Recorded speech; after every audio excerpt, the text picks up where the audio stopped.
Welcome to What's My Thesis? I am your host, Javier Proenza. Every week, my guests and I share the answers we found to the questions we have. Join us as we explore and expand our worldview through research and ask, What's my thesis? And today we are talking with, I think it's Richard Ortiz, Annabelle Har, at J Har. Is that the middle initial? Yeah, And Annalise. then, and then Stephen Lucero and Fernanda Sanchez. I almost call you Fernie Ferns every time. Everyone does. Because you're okay. And then Sarah Clendenning, or how do you say it? Clendenning. Clendenning. Okay, yeah. I just gave it like a weird rhythm, so I wanted to make sure I got the right one. All right, so I am Javier Proenza. Obviously, I know you guys very much through your work and not that much personally, even though I've had you on the show before. I think last time it was Sarah that was on the show and was really helpful. I think that we've actually had to hide that episode because because there was a little raucous, and I was like, "Holy shit, what am I getting myself into?" But that I guess like that. I guess there's no casual journalism, but that's hilarious to me. And then there's Sarah. So we were just talking about how I had to hide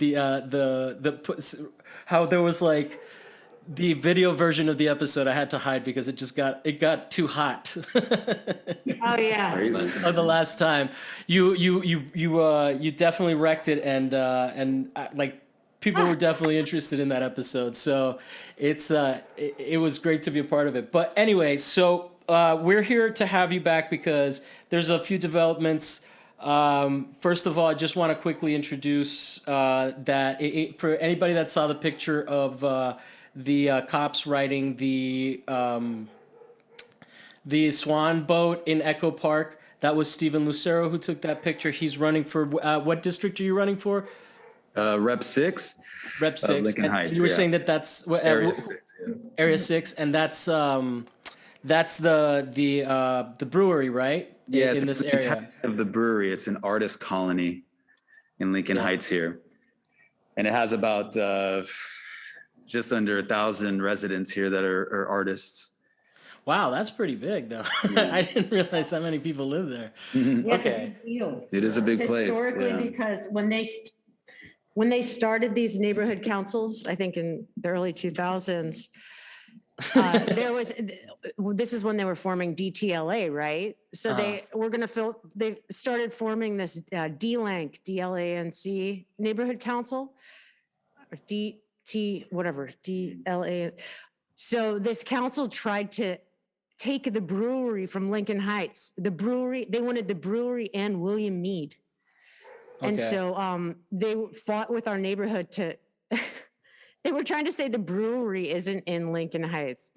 And basically a lot of the members of this industrial complex wrote a petition, and they didn't want to be part of Lincoln Heights anymore, but they got rejected. So they're still part of Lincoln Heights. Too bad.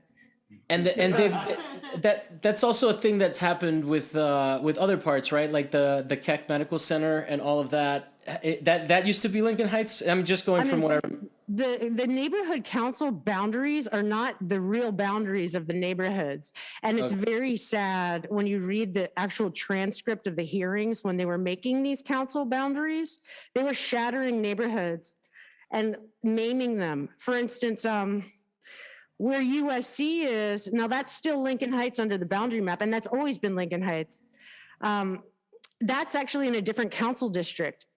So one of the tricks they do is they'll split up one neighborhood, so it has multiple council districts in it. So it's impossible to have real control over what's going on. So it's a way of gerrymandering and like separating. That's what it is, yeah. Okay. Shattering the vote, yeah. Just a heads up, you can pull the mic a little bit farther away. Oh, sorry, farther? Yeah, because I'm like screaming into it. Okay. It's very sensitive. Oh damn! Yeah. No, that's what sucks about Zoom is you can't like ever hear like how loud you are. No, you're good. Now I don't want it to become a thing. All right, let's move on. Let's move on. So, what part of the neighborhood do you represent, Richard? So Richard Ortiz here. I'm running for Area 5 rep for the Lincoln Heights Neighborhood Council. I was born and raised here, and I love the place, and I want to fight tooth and nail. Yeah. I remember I came here for the first time a long time ago. Like I think the buy right was still open. No, maybe not. Yeah. Maybe that Remember was before my Chapalitas time. down the street? That thing was Yeah. bomb. So what's it called? So and I just remember it being such a different world. And even when I first moved here, it was a shock to the system to see how much like it has already become less brown in a very real sense. Like I used to be the lone white guy, the crazy gringo walking around here. You know, because like culturally, I mean, I'm Cuban, but I'm not from here, and I stand out like fucking crazy. So, but Yeah. now it's just the hipster area. So, who represents the part? Last time we had someone on, or last time Sarah was on, we talked about the toxic. The luxury apartments that are being built on like Pasadena and 34th Street, which are the it used to be was it an industrial what you would call it dry cleaners like it was like for the whole county. How is it so toxic? How is it a superfund site? It was 'Cause the I've biggest one. It was the biggest dry cleaners in the world. Oh really? Yeah, And what? so they invented it, you know? Wow. We have aerial photos of when the tanks were all there before the LA River flooded in 1936. All Okay. those chemicals whoosh down into the river. Wow. And so for, what is it, from 1920 to 1980 something, they were dumping chemicals, dude. So. Wow. Anyway. And then just to recap what people might not remember from last episode is that basically what they're doing is they're building these luxury apartments. They're doing sketchy sample searching. They're like getting it from the parts where they know that that the dirt is going to be fine and all of that. And so it's interesting. And then back then there was a thing. Wait, can you refresh my memory on what it was with the people getting paid to call in to complain about something that I forget the details about that. What was it that we talked about, Sarah? Okay, the developer paying callers. So, and that was like in support of the project, the 34th and Pasadena project. The whole fishy thing is, after that happened, other people started contacting me, and they were noticing similar things happening to their hearings. So what happened was the developer, during our hearing, there were all these weird callers using similar language, and they were obviously not from here, and they were white callers calling in support of the project, saying, hi, I'm calling from Council District 1. My name is Lisa. I love the shrubbery of this new project and the electric bicycle parking spots. I think it's really gonna help the community. Thank you, click. And we're like, what the hell's going on here? And so there was a ton of them. I don't know how many, maybe even 30 or something.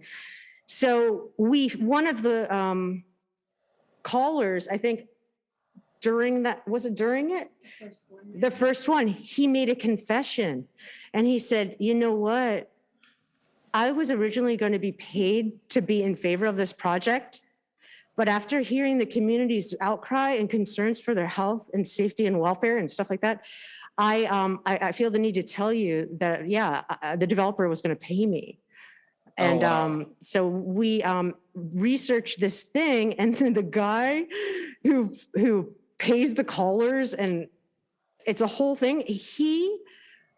It's called Bridge DTLA, right? It's this guy downtown, Josh Gray Emmer. He is one of the people involved with Nation Builder.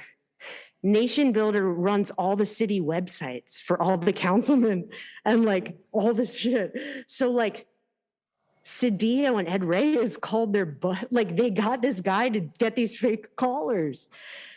It's insane. It's all interconnected. Yeah. It's called Nation Builder. Yeah, so every councilman member, it'll be like gilcedillo.com, and you look at the bottom, it says, this is a Nation Builder site. And then it says, like, made with Bridge DTLA, you know? So the guy who paid the callers is actually the guy who set up Gil Cedillo's website. If you look at the first post, it's like, hi, I'm Josh. Welcome to Gil Cedillo's website. So it's just like, hey, man. I So don't what do you know. think? What do you think is the thinking behind it? Do they just think that they're wealthy enough that it's not going to matter, or are they just expecting people not to actually research? Like, because Well, obviously they've been able to roll some neighborhoods pretty easy, but it seems like some places want to fight a little bit harder. And for well, people that don't know, I don't know if I said this, but Lincoln Heights is like the oldest, officially the it's the oldest oldest. neighborhood. People want to say it's the oldest suburb, but okay, so yeah, when they founded Los Angeles, I mean, the Tongva Yangna village, the original village, was where Downey Park is, which is now Albion Park. It's in Lincoln Heights, right? Uh-huh. Then they founded the Pueblo, okay, and that's like where they don't really know the exact site, but it's in Chinatown. The current one's not the exact site. But from the Pueblo, they demarcated the actual boundaries of the city of Los Angeles in like 1873. And Lincoln Heights is in the original Pueblo boundaries, East Okay. Los Angeles. So we're the first suburb, like neighborhood, because the guy who founded Lincoln Heights privatized the water of the LA River and sent it all into Lincoln Heights. So yeah, that's okay. Mr. Griffin. So and then all the city founders lived in Lincoln Heights. So this is why they haven't touched Lincoln Heights. Like it's one of the last places standing because it's kind of spooky, kind of haunted. And those are the people that still own all the freaking land. Yeah. All right. So it's like monopoly. And so okay, and that's interesting. I don't know who this is. Here, I'm gonna get it. But So I'm yeah, actually no. trying to find as you're talking this video that I thought I was going to be able to share real quick. Release. Oh, I think I found it. Is it this one? Here, let me see. No, that's not the one. So the video of the person outraged, saying that the council, someone was voting for one of your appeals, and they made a. Is it this one? Hold on, let me find it. No. So can you recount that situation? I guess because I don't have the video to show before we get into like the more contemporary issue or the more updated stuff that we wanted to talk about. Are you talking about like community outreach with the city planning and stuff and the videos that we have? There was one video in particular where someone was saying that they were voting in favor of an appeal. Because Oh, well, that was it could have been good- groundbreaking. And that's part of why we're being blocked right now. Basically, that was the Avenue 34 appeal, the first appeal. And basically, the City Planning Commission is the highest. They're at the top of the pyramid when it comes to land use decisions, okay? And they're all appointed by Garcetti. And many of them are commercial real estate brokers. I don't know how many there are, but there's maybe like 9. And so they're the ones at all the hearings, they're the ones approving all of the hotels, like the high rises, right? It's not small chump change, it's the big stuff. So during our hearing, the first hearing, 2 of the city planning commissioners said they could no longer continue to support the city of LA's racist land use policies. And that will cause, irreversible harm on working class communities of color. And the other woman said, she brought up equity and self-determination, and our community was not involved in the dialogue, so there is no equity. So 2 of these people supported our appeal, and we were just like, holy crap. And then the commissioner tabled our appeal. She just shut it down. Oh. And then she said, and then Gil Cedillo was like, oh, we're going to give them 30 days. We're going to put it on hold for 30 days for part 2. Like for some freaking reason. Give the developer more time to do outreach, right? Well, I found out that the city planning commissioner, the president of the CPC, Samantha Millman, she was up for reappointment only a week later on August 19th. And she didn't want to screw it up for herself. Yeah. So that's why they tabled it. And also Cedillo let the developer have more time so he could do recon on us, because they had thought this was like a NIMBY fight in the beginning, because they were only talking to white people from Montecito Heights, right? Okay. So when you see their lack of outreach, it's specific. It's all north of Avenue 35. not Washington. They didn't talk to anybody in Lincoln Heights. And that's why I started Lincoln Heights Intel, or we did. Because it's like, hey, man, you want to talk to the other 39,000 people of Lincoln Heights? Yeah. Yes or no? And so we made this petition. It was like, we demand a seat at the table, dude. And we brought it and we shut down the CPC. And now they're all scared as hell. Yeah. And rightfully so. And so we're at the river here. They're about to jump the river with their next, it's like DTLA part 2, right? And we ain't having it, especially with the COVID and with equity talk and all this stuff. It's a death. It's like a knife in the heart of the working class community of color. Can you expand on the idea of DTLA Part 2? So, like, because I don't know that everybody who's in LA even necessarily knows what you mean by DTLA. So, downtown LA obviously is what you're talking about, but that was like, it sounds like something that you would hear in The Wire. You know, like how in all those movies about or shows, they're always like, you know, we're gonna revitalize the riverfront. You know. Yeah. It sounds like that's kind of how it went, and I don't know. I haven't been in LA enough to even really know what that was. How long ago was DTLA 1? I think, one was it 1? I mean, it used to be called Downtown LA. And I guess in 2010, they,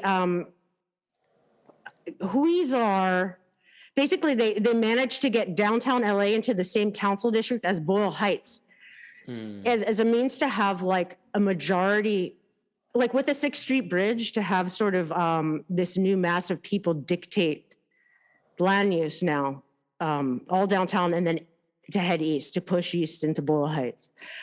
So yeah, it was a form of gerrymandering. And yeah, they tried to get the brewery, they tried to do this whole Chinatown area and as downtown LA neighborhood council or whatever. But UNESCO has called DTLA a war crime, a crime against humanity, because it the mass erasure of I guess like it's an erasure of the collective memory, and that's considered a crime against humanity. Yeah, the hijacking of cultural historic sites. Well, anybody who's walked through downtown LA knows how well that turned out, right? Like, it's great. It's the most scenic, most beautiful place in all of LA. Everybody, all the tourists want to go there. I mean, it's a fucking disaster. It is what happens when you displace people and you just make it so. So it's interesting because it goes into that conversation of that you were saying, that how they're like, oh, if you don't like it, you can leave. And it's like, well, basically that's not a really nuanced take when you really think about the fact that you're displacing people. They have to live far away, and then they still have their jobs over here. And I don't know if you managed to hear the amazing thing that Pete Buttigieg, transportation secretary, said about how he was considering how, like, you know, it would be a road tax because you're using the roads, and then he had to immediately walk it back. It's a very interesting perspective that they have on, like, putting it on people's backs, right? It's like, well, no, this is too nice for you guys. You guys got to get the fuck out of here. And it's not necessarily how it works. It's not like people just have the resources to relocate, right? Well, what That's they one of the do things that is we're seeing. The thing that hurts the most for our community is this has always been a place where you can work and live. And we have the train yards, we have the foundries, you know, the whole area of Chinatown there where they're developing, and Lincoln Heights, this new CASP area, is all very, very toxic land, up into Elysian Valley at the G2 park. So what happened with DTLA and Lincoln Heights, this new zoning, this cornfield thing, is they've upzoned all of it's like upzoning of real estate to, and through adaptive reuse into like live, work, and lofts and stuff like that. And initially they were supposed to retain the light manufacturing part of the zoning. So it's like a storefront that makes fucking leather wallets or whatever, you know, some hipster stuff. And then there's condos on top. Well, then Cedillo introduced something where developers can just pay a fee to not even have the industrial part on there anymore. But we're losing all of our freaking jobs that have like sustained our community. Even after like World War II, right? We still have industry here. We've got the laundromat, like the industrial launder places. We got the tire guy. We got the mechanics. We got all this stuff. And they're just snatching it up and making it into wine bars. So it's Yeah. like all my neighbors lost their freaking jobs. I lost my job. You know, like, yeah, it's really, you know, whatever. It's not just fancy houses. There's a go ahead, Fernanda. Yeah, let's give it to Fernie. Yeah, so going back to your earlier comment about where do we go or where, we're going to go so far away once we're displaced. And that's something that I always highlight to people when I talk to them about the seriousness of what really is going on here. I mean, everywhere around us, it's the prices are increasing. We can't afford anywhere else. Where are we going to go? We're going out to the desert, Palmdale, Lancaster. And what happens when LA is too overcrowded more than it is now, way more expensive than it is now, and they realize that the desert is popping because we went over there and raised it up. They're going to go over there next, and then where are we going to go then? Like this pattern of displacement goes since the birth of this nation. If we look at what happened with the Treaty of Guadalupe Hidalgo, one of the stipulations on there was if you own property in California and the states that were annexed, you will not lose that property. But what happened? What was the first thing that happened when they signed that? They kicked all of us out. They displaced us from our own homes. So it's looking at the fact that this pattern is still repeating. It's still happening, and it looks different today. And so when you had mentioned earlier today, how can this happen? We're fighting back and some communities aren't fighting back. I don't think it's because they don't want to fight back. It's because it's a lot to organize a community. It's a lot to stand up against LA and all these people that are trying very hard to shut us down because they don't want us, to organize that way. And I think that I don't know if I said it before or after we started recording, but I've also been displaced from neighborhoods that or I guess my interest in what you were saying is sort of as an artist and as an art podcast, I think that's relevant to a lot of the people that typically watch this show, which is the idea that we're also getting displaced, but then we also contribute to it by making it a hot spot, the poppin' spot. It's this interesting thing where you displace people, you homogenize a place, and then now you're bored of it, and then you want to go where the culture is, where the interesting stuff is happening. So, very very interesting point. And, I want to say though, what you're saying, I don't necessarily believe. I do think it's common that when you bring in artists to an ecosystem, they will clean it out and utilize things with bare minimum, and but really the brewery. This has been here since 1979, I believe, and it hasn't radicalized this area. The brewery here, although it is filled with artists, it is not necessarily out here to radicalize or change and have art all over the place. It's a very quiet community, and we keep it that way. So I meant possibility. I mean more in terms of like what we think of when we think of like the Village in New York and stuff like that. Obviously, there are exceptions to all of this stuff. I definitely don't think that. I think that it's actually interesting to hear that example, because that is one that you don't think of when you think of like that happening. But I do think that it's also an interesting thing where I guess my point was more about how there is this aesthetic that kind of crept up in Culver City, which is where I was. I had to leave because it was just too expensive. My rent went up $300 in 1 month, and it's this aesthetic of like this industrial, cool, hip, like LA thing where I'm starting to see it over here with places like Lincoln Tap. And it's just this like all pervasive simulacra of coolness, but then it's imitating something that I think is genuine, which is what I was referring to in terms of like what Fernanda was saying about how when the desert is cool, right? Because we've all moved out there and made it cool. But definitely, point taken on the idea of because it is a very like chill area, and I don't think I mean, it's been here so long, it definitely hasn't contributed crazy to property values. What part are you a stakeholder, or do you live here, Stephen? I do live here in Lincoln Heights. Okay. Yeah. And you're a photographer. What kind of practice do you have? Since we are in our podcast, I want to acknowledge that this neighborhood also has that side. Yeah, I'm actually born and raised in Alhambra. It's not too far from here. It's a 5-minute drive, right up the street on North Main.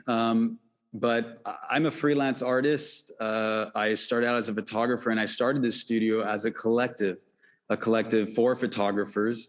And that helped immensely with networking and getting people through here. The community, a lot of our members were actually female, and a lot of our members were actually Asian. But they weren't locally picked from here. Although the network and everything has assisted us and helped us bring in like newer artists, younger artists, fresher artists, and we do a wide range of things here now. But especially with Lincoln Heights Intel, since COVID hit, we're personally transferring more into community service, and with this Intel group. But we do a medley of things. Wow, cool. Well, I mean, there's definitely I always feel like when people think of artists, they think of like the artists that are in the upper echelons, right? Like they also assume that we all want to be people that are showing at Hauser and Wirth and places like that, where it's like sometimes being an artist is more of like a curse in terms of like you're a bit of a contrarian. You're a little bit. I mean, how many of you guys in general? Because I know that there's like other people in the community in Intel Heights, in Lincoln Heights Intel, sorry, that identify as artists. Are any of you present other identify as artists or no? Everybody's an artist. Yeah, right. Everyone's an artist. I want to say something. I'm just saying because there's a punk. You mentioned punk attitude. I think that there's an overlap in that. It's that freedom of speech is one of our rights, or Second Amendment. What's it, First Amendment? It can be a weapon. That's cool, Sarah. Listen to freedom of speech, the right to congregate or whatever. Freedom of speech. It's like when you're involved in art or punk or music or whatever, it's like you can say anything you want. In politics, there's so much posturing because politics is the art of persuasion, right? They want something. It's like a stroking. It's a pantomime. So I'm trying to bring freedom of speech into politics. Way to turn a floundering question into something solid. Well, it's like a lot of things, are the renegade, like the trailblazing, comedy, right? That redefines like the sensibilities, what's acceptable in a culture. You toe the line, but there's a lot at risk with comedy. You could have your whole life destroyed, like the guy from Seinfeld, Kramer. All right. But then, and then some people are ahead of their time and they're crucified and then they're appreciated later. Some comedians. I think about art this way. Some art is made for an audience that only exists in the future. Your audience hasn't been born yet. And I think about Leonardo da Vinci and the invention of the ball bearing. He invented the ball bearing Holy shit, for his helicopter, right? The aerial screw. But that didn't exist until 500 years after his death. The ball bearing wasn't even utilized in anything until, I think the 1900, I forget what year.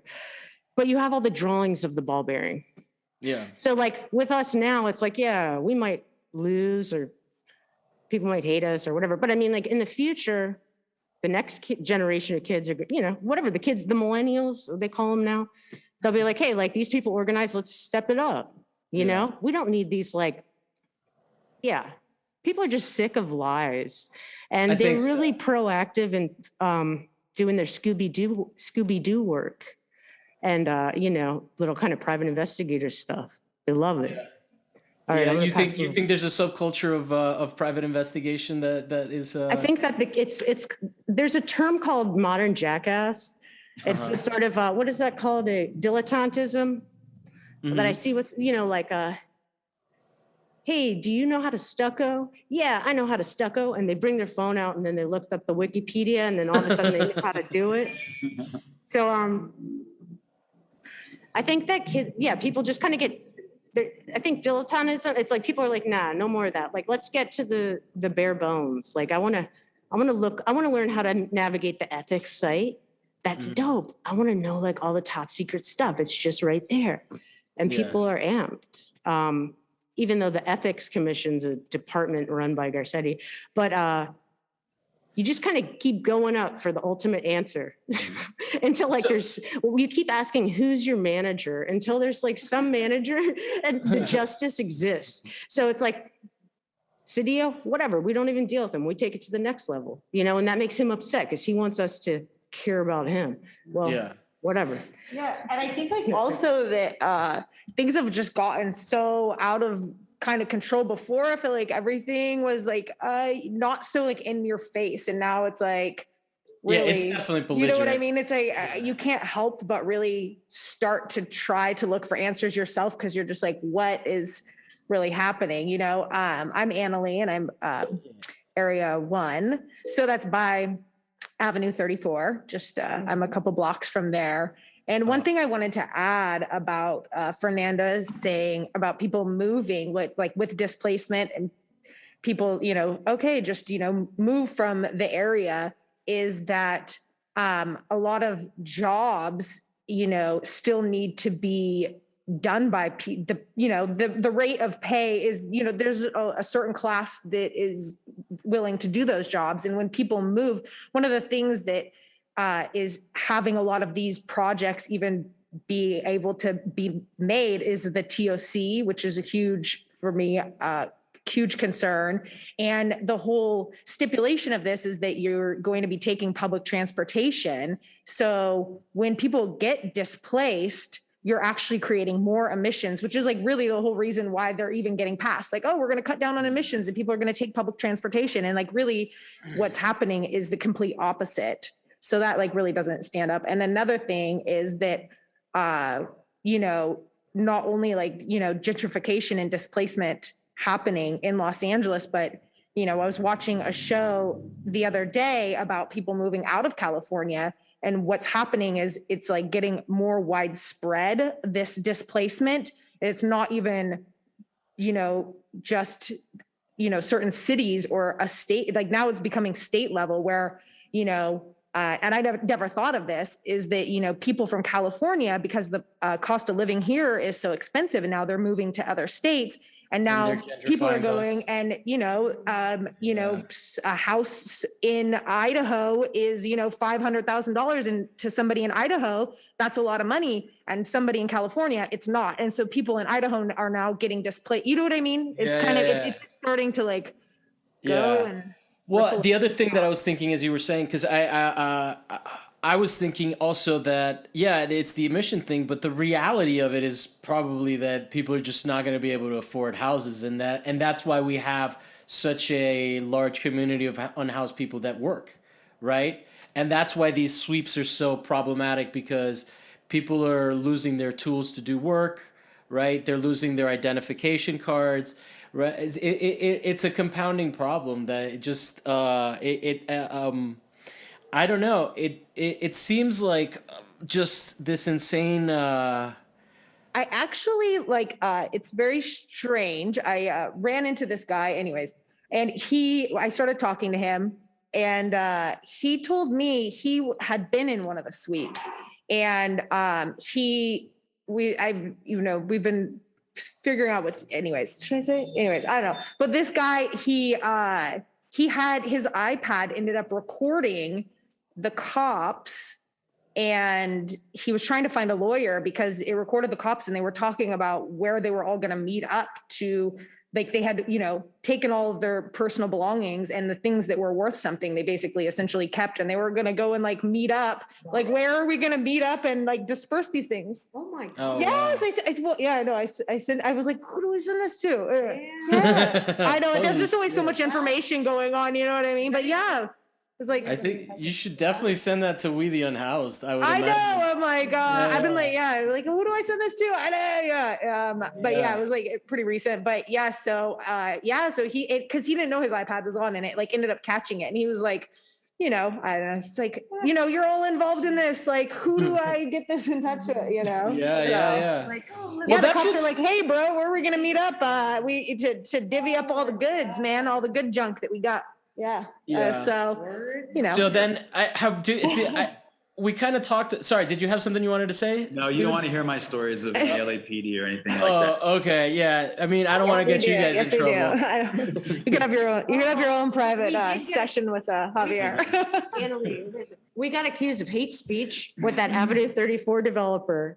Really? How's that? So the developer had one of the most high power lobbyists, DLA Piper. Okay.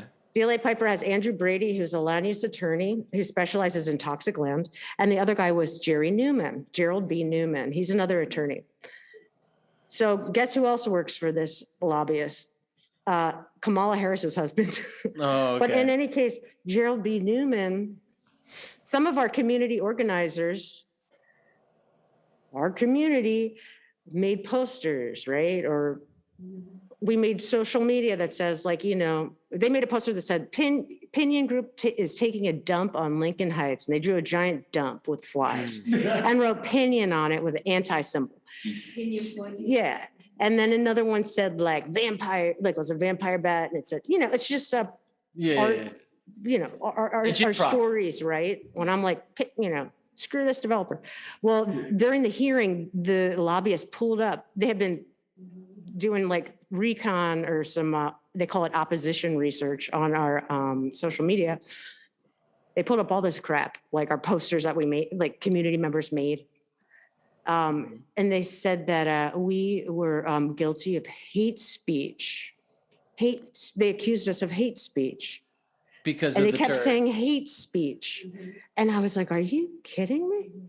And then meanwhile, these two lobbyists penned a sort of thesis about how displacement is a myth. Indirect displacement is a myth. And it's not. Gentrification doesn't displace. And they wrote this long ass treatise and submitted it to our hearing. And it was the most racist, fucked up thing I've ever read. And I made it public. So, if us displaying our freedom of speech, making some innocent poster of a vampire bat, and We don't hate vampires or pigs, by the way. No. I mean, they're delicious. Pigs are. Lincoln Heights Intel is like, there's 30,000 people in this community, 39,000 people in this community. Hate speech. It's just. Well, sorry, I can't hear you. Go ahead. That's hate speech. To be a gentrification denier is hate speech. Yeah, it's violence. definitely. Here, take that. And then I actually have two things that I want to touch up on before we start going like a little bit distracted or start winding down. But because I don't want to forget to talk about this, because this is like the update part of the conversation. But so first of all, like it's interesting to me because I think a lot of people definitely don't have any idea how to even start to do this stuff. So my assumption is that with you guys, it probably started with research, right? Like, where did you? How did this whole thing start? Obviously, you started getting upset about things that were happening in the neighborhood, but like, where do you take that rage and make it like action? Well, there's different levels. Mm-hmm. I mean, do you want the historic background of Intel or just, I mean, like just maybe historic, but also with the context of like, because I wouldn't fucking know where to start. The only reason that I know any of this shit is because of you guys. I mean, everything happened real quick, but let me tell you, when they rezoned a multifamily parcel of apartments into small lot homes for $1 million each. sorry, and they're surrounded by all Section 8 and veterans on all sides. You better bet they don't want those Section 8 and veterans around them. Yeah. That those are the next people to go. They want the land value to go up. So that's what I witnessed firsthand as a violence against our community about 5 years ago. And I've been dealing with that same developer over and over and over again. And it's one of the cruelest, most evil things I've ever seen. And it's upzoning, basically a way to build mini mansions up to the edge of the property that look like fangs with just little teeny houses all around them with people just struggling to survive. And it's just one of the most scariest things you've ever looked at. Yeah. Like Avenue, what is it? Griffin Ave, right? Those metal, it looks like, Beetlejuice. When they turn the farmhouse into like cement, it's like brutalism and Art Pavera. Yeah, it's like that. Everything's painted gray. There's a lady with like a pokey stick or whatever. And a pointy dog that's spiky. And a whip. And then so that's where you kind of started, Sarah, and then now you are in a place where you're getting smear opinion pieces done, which I think is against you, which I think I want to congratulate you on, because when you fucking get there, you've done something right? Like, if someone takes the time to write a fucking piece talking shit about you, you know you done triggered somebody. Well, so like congratulations. It's like the bad press is what you want. It's like, aren't you sick of, I'd have to say like art form or something. It's like, aren't you sick of reading that crap? It's like, this is the art show. I like negative criticism. I love, I just, this is, I thrive on it. Yeah. I like, anyway, this is. So you have yourself been called a gentrifier, which is fresh, because you're not a developer. So you just, how do they twist like the kind of activism that you try to do? What are the pretzels? How are the pretzels that they twist themselves into to make, like, what are the claims? Because like, how can you be a gentrifier if you're not, like, as someone who like, what's the argument? The whole thing is those people that made the complaints about me, those council members saying we paid people, those are the people who wrote the article. And those are the people that I dealt with 5 years ago when I was fighting this development stuff. Okay. And I was starting to learn about how these mega developments aren't beholden to a public hearing. So our community has no say. And I was freaked out. And with Avenue 34, the largest development in the history of Lincoln Heights, I realized, holy shit. The largest development in the history of Lincoln Heights, and the community wasn't even consulted. We don't even know. Yeah. So the pretzels, those people have been after me. And it's the same handful of people, and it's Gil Cedillo's after me ever since this petition. And those people who wrote that shit about me, they're Team Cedillo members. And Gil Cedillo actually personally asked the one guy if he knows me when we were running. Like he lacks, if you look at Gil Cedillo's social media, right? Mm-hmm. It's like Nithya Raman has like 1 million Instagram followers. Yeah, she Gil does. Cedillo has like 5. And Gil Cedillo's Twitter, it's like so bad. It's like he just reposts like Facebook posts on Twitter, and you know what I mean? Yeah. But he doesn't have the support of the youth. Yeah. And we do. And I might not be a young person, but I still think I'm 18 in my mind, and I'll never be old. And anyway. Vampires too. And then so the latest. I still sleep with the Cabbage Patch Kid that I had since 1983. Really? We've done an episode. We've done an episode on stuffed animals and how important they are as a psychological. I'm a bedwetter and I'm proud. No. Still, currently. All right. You heard it first. You're going to see that come into an advertisement against you. It's going to come up in the next smear piece. She was a bedwetter. Well, I always wonder, like when they do this opposition research, right? The mudslinging. I'm like, well, what's the worst thing they could say about me? Yeah. Well, at least I never stole money from the people. That's about the worst that you could be. Stealing from your family, it's like, Gil Cedillo's like, if we had a car and we let him borrow it and he just like trashed it, rented it to people for money, And then we had to ask if, you know, he's making money off of us and not giving it back to the people. Yeah.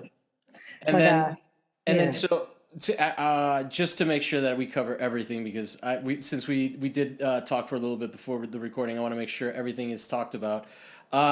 And then now the most recent scandal, which I think is kind of funny, because in this economy, the idea that you guys have money to pay anybody, and yo, if you guys are paying people, I would like a cut of that, because money is always good. No, I like the idea that you guys are paying people instead of the strength of your arguments on Instagram is kind of funny to me. But so basically, right now there's an NGO that is allowed to do that, to have their stakeholders vote in the election, but you guys have had your stakeholder status revoked, even though it was approved initially.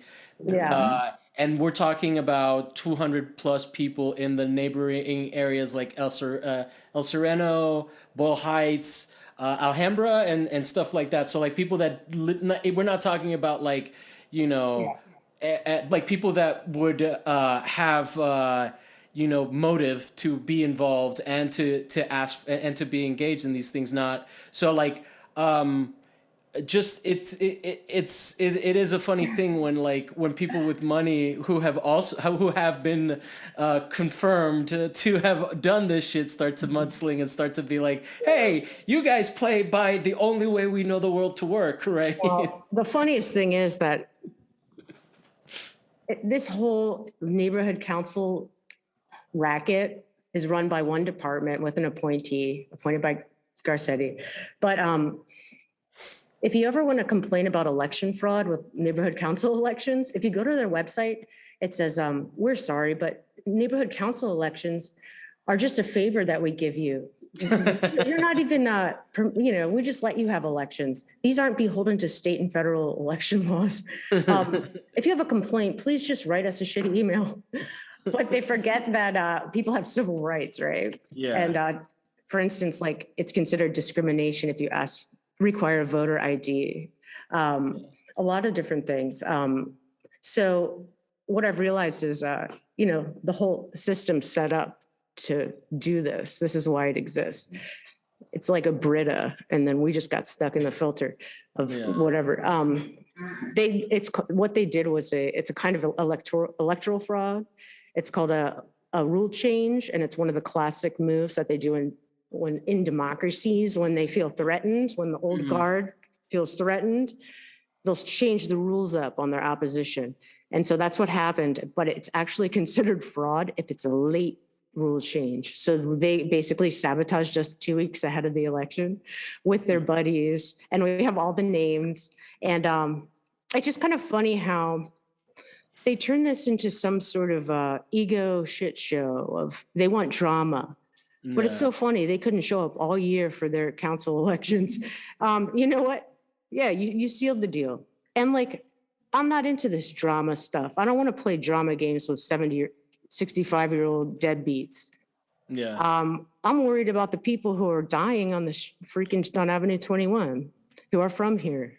And that's to me, not funny anymore. And I don't want to play your game. And I'll take it to the federal level and we'll get all you guys locked up. That's it. Yeah. And actually, there's that's interesting because there's I forget exactly what it was, but there's a horrifying number of how many homeless people die in LA daily, and it's a number bigger than one for sure, and that is horrifying in and of itself. So I don't actually need to know the actual statistic to point out the horrors of that. That was somebody's kid, Yeah, that was somebody's baby that they raised their whole life. Yeah, so people aren't trash. No, and I think that a lot of people are starting.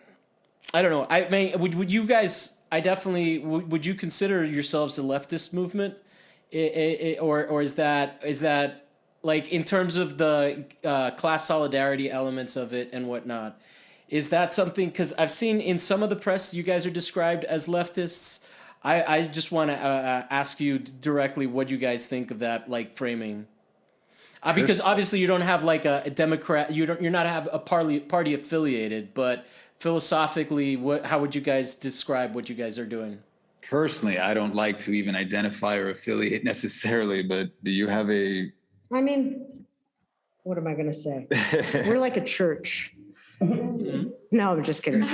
Except we pay Yeah. taxes. What was the question? Okay.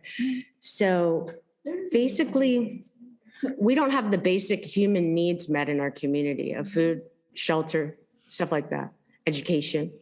So with Maslow's hierarchy of needs, so before people can have those needs met, or before people can attain like higher, self-actualization or, self-love, they need these things met. We don't have these things met. So most of the proposals in our community are a threat to the health, safety, and welfare of the people. And most people can agree with this, whether you're Republican or Democrat or Satanist or whatever. Which I am. Yeah, we see it all. So it's like the magic of Intel is our members are all over the board, man. Yeah. And we just want humans to not, yeah, we want justice, and we, it's basically, there's a concession on like what's right with like, treating other human beings. Yeah. I think we're safe to say we're simply humanists. Okay. Populists, I guess. Wrong is wrong, pretty much. Yeah. No, and I'm sorry for trying to pigeonhole it. To me, I'm just like framing it in terms of my understanding, and I definitely don't want you guys to be slammed. I tend to think of it. I tend to think historically about kind of community actions as a more leftist ideal, because I think that you guys are very directly. I mean, you talk a lot about race, but you also don't exclude class from your discourse. So I mean, at least you're class aware, which I think is something that in terms of discourse is not necessarily. Now I feel like Steve is looking at me with skepticism. His eyes behind that mask. No, I'm kidding. But no, but I think it's interesting, and I really appreciate the fact that you guys like just reject the notion of it being any which way, because I think that I think that is an effective way to bring in people, as opposed to like, making claims. Yeah. I think terms like left and right do always have an element of baggage to them, right?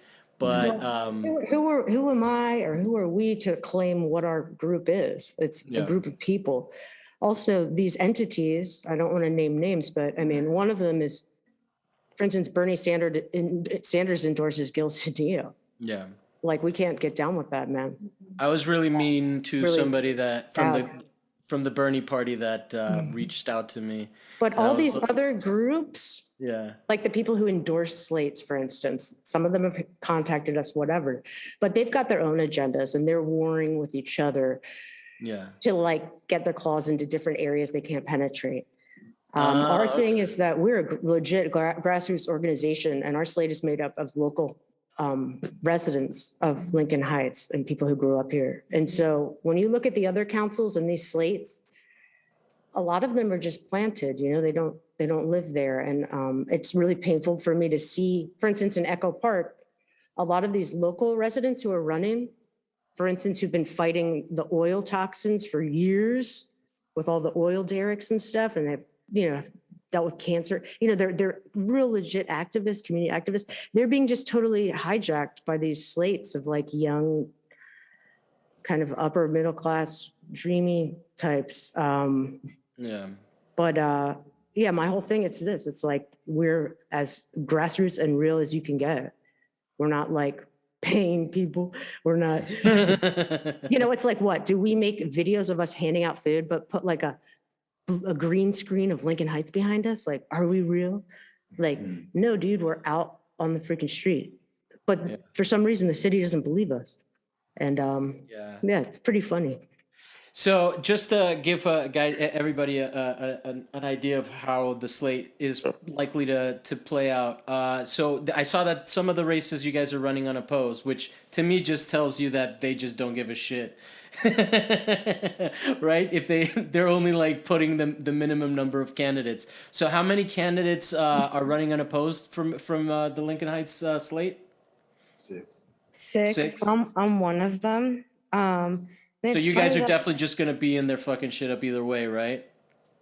Yeah. well, duh. No, but it's funny that you say the unopposed thing because when this started, I wasn't running unopposed. Oh. But the person that was running against me got disqualified for submitting fraudulent papers. So it just goes to show the amount of effort they're putting into shutting us down. You know what I mean? So the fact that, I'm unopposed now, it's like, yes, this is a sign from the universe. But yeah. Yeah, and so it's not over in terms of you guys are still gonna fight this decision with the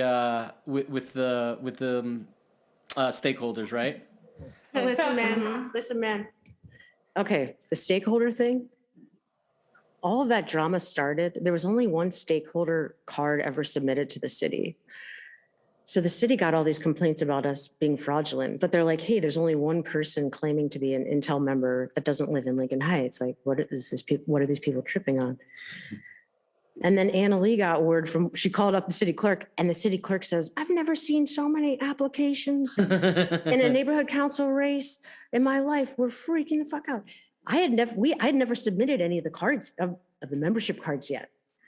So this is like evidence that they're already trying to either they like tapped all their, they're like really gunning up against us, or like we just naturally kicked ass. And I had a vision, just all this, it's all serendipitous.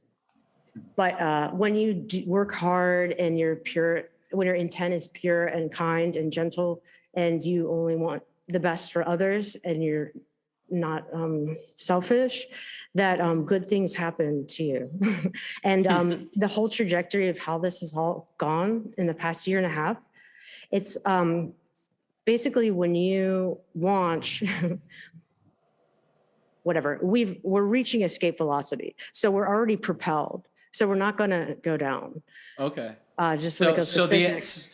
So It's despite just- the scandals, you guys are hopeful about the outcome. I'm not hopeful, I'm absolutely positive.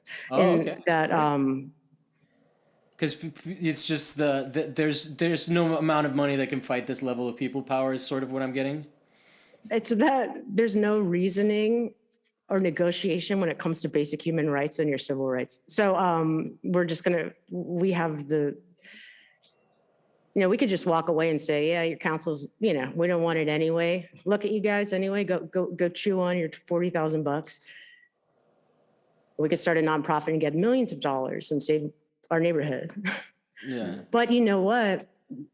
We're gonna do it all at the same time. So sorry, I'm not at the same time, but yeah. I think that just really like sparked a fire in a lot of people that are not willing to stop until, It's that momentum. yeah, like, you guys got us started, and now whatever means that we have to do to stop the unjustness that's going on. You know what I mean? I don't know. There's no stopping it, man. No It's not stopping. like, Good job, guys. Yeah, well, yeah, that's I mean, I'm in a good mood all of a sudden. So, I mean, especially with all this shit that you hear in the news, it's so exhausting all the time. So it's nice to hear that things might be going well towards towards the less fortunate or the marginalized or the people that don't have like a whole infrastructure set up to protect them. It's nice. It's nice. I'm definitely into that. The idea of I think like also how I was saying the ripple effect of of gentrification going out and just end of displacement. And I like how, Spark got ignited in all of us. Hopefully this ignites in other people and that becomes, you know, a ripple Yeah. effect in battle to everything else that's happening, you know? Yeah. People want to talk about artisanal food and local cheese, local wines. Well, we're about local people and local culture and real local, realities, right? Yeah. The Honeycomb Hideout, community centers. This is a home brew, a free home brew for everyone. Whatever they call those things, a guzzler of their, you know, Yeah, $20 growler. beer. Yeah. So, Cool. Well, I'm gonna let you guys go back to your families and your intense research and all of that stuff soon. Can we get a little update or just a little where can people find each of you guys individually? There's obviously Lincoln Heights Intel. There's Free Flat Top, which I mean, I'm not going to talk about that right now because I don't want to end on a bad note after we just hit a good note. But there are some houses there that are actually getting built, which is a bummer. But there's that. What other stuff are you guys? I mean, we got, what else? I have an actual, we have a You guys all have your website, LincolnHeightsIntel.com, where I've made made a transcript or chronology of all, an archive of Case all files. the LincolnHeightsIntel.com has all the email dialogues with the city pertaining to this scandal and sabotage. And it's really interesting when you see the way that it all panned out and what's going on. It's called like Intel Sabotage something, but you'll see it. And then our main sort of site is linktree.com/Intel2021. And it's got all our case files, the YouTube, all that stuff. You cannot get this in stores. Yeah. No. All right. And then you are at Sarah. What's your Instagram? Snacky for the city. Snacky for the city. Stephen. Like 4. Yeah, with a number 4. Yeah. Stephen. SteveLucero.la. Okay, and then Fernie Ferns. What's your? Fernie.ferns. Yeah. And then Annalisa It's Annalie for or Annalise. Sorry. Yeah. Everybody does it. So yeah, Annalie for LHNC. Okay, and then Mine's more Richard. creative. Mine's Kilala, KILA89, Okay, Instagram. cool. And anything else you guys wanna say on the way out? No. Yeah, Lincoln Heights Intel is still running. Like, That's we're right. 100%. Don't let the city lie to you.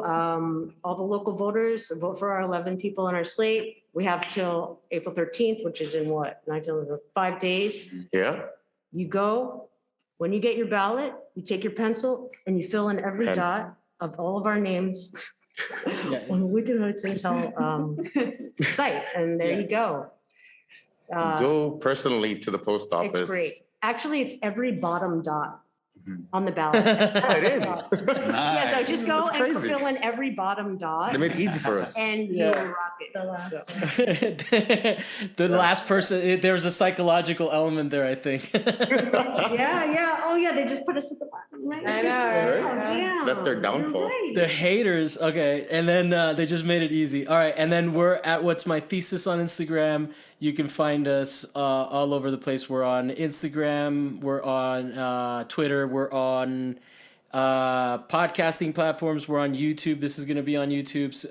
So if you guys want to see these beautiful faces covered up by COVID safe masks, you can also tune in. And thanks a lot, guys. It's always great talking to you. I'm definitely gonna probably touch base with you at some point because these are fun, and I like to hear about rich people losing. So